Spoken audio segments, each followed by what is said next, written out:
I thank the gentleman from Colorado for recognizing me and for leading us here on this National Bible Week. And I'd like to start out with just a touch of levity because we are called to address the speaker. And I know that the speaker happens to also be a man of God and a Bible scholar. So in addressing the speaker, you enjoy revisiting Ecclesiastes 10:2, which says, "A wise man's heart is on the right, but a fool's is on the left."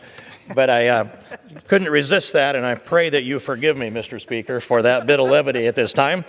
And I'd move on to my favorite verse, which is also Ecclesiastes 9:10. And whatsoever thy hand findeth to do, do it with thy might. It calls us not to just wander through this life and touch things gently and kind of let the flow of life go by, but we are given gifts by God. And he fills us with skill sets that we haven't yet developed, whether it's intellectual, whether it's physical, but skill sets of the heart, and to put our vigor to those things that please him. And so with that verse in mind, each morning I pray that God will loan me the measure of his wisdom that he would have me use this day to go forth and glorify him. And if there's time for a little extra blessing, let me do so with joy. And that sustains me through every day. And another verse that sustains me through these future days came to me this morning at our gathering. And this is Jeremiah, the first chapter of Jeremiah, verse 17, that says, "Meet them undaunted, and they shall have no power to daunt thee." That says, in my vernacular, never let them see you sweat. But go forth with courage and with confidence, and do those things that God calls you to do, and do so with your might. And I also I look back on a verse in James that has caught my eye for some time, and it calls us, I think, in the right way, Mr. Speaker. "Count it all joy, my brothers, when you meet trials of various kinds, for you know that the testing of your faith produces steadfastness, and let steadfastness have its full effect, that you may be perfect and complete, lacking in nothing." That fits with a prayer that I offered for years when we went through the farm crisis years of the 80s, and things were falling down around us, and the economy had essentially collapsed, and my neighbors' farms were being sold weekend after weekend in farm sales, and I was being tested in a similar way myself, and each day I would pray that God would be finished testing me and start to use me. And we should take joy in that test before we're made perfect in the tests that he provides for us. And another in the book of James is one that has stood out for me for a long time, and that is, if you fail to do what you know is right, then you have sinned. And I recall an issue that was going on in Iowa State Legislature. I was here in Congress, but I needed a bill introduced and moved into the state legislature. There were those that knew it was the right thing to do, but they didn't have the courage to introduce it because leadership was pushing against them, and it was going to be a big political fight.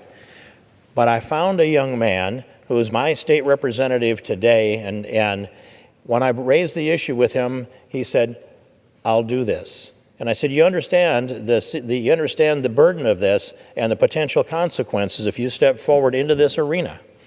And he looked at me and he said, "If I don't introduce this bill, I will not be able to receive final absolution." Whew, that told me something about a man, about the character and the faith of this man. I don't know if this verse of James was something that had been branded on his heart.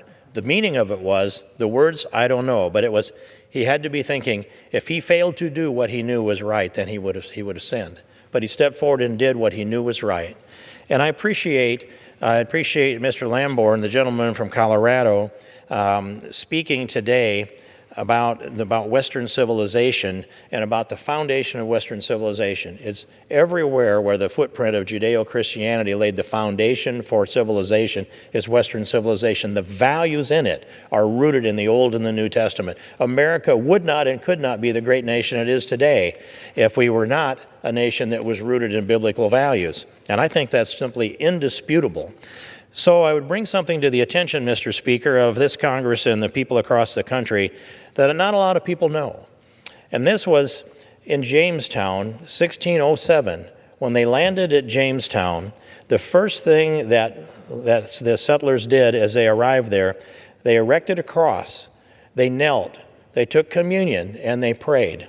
And this prayer is so profound, Mr. Speaker, that it should be hanging on the walls or somewhere around this Congress, and I don't know that it is. But here's their prayer, 1607 in this new world. Quote, "We do hereby dedicate this land and ourselves to reach the people within these shores with the gospel of Jesus Christ, and to raise up godly generations after us, and with these generations take the kingdom of God to all the earth. May this covenant of dedication remain to all generations as long as this earth remains, and may this land, along with England, be evangelists to the world." If that doesn't speak to the American destiny, I don't know what does, and it had to be the hand of God on them. There's no way a mortal would have understood the path that they were all to follow and all that followed them. I appreciate the opportunity to address this topic, Mr. Speaker, and I yield back to the gentleman from Colorado. Oh, I thank the gentleman.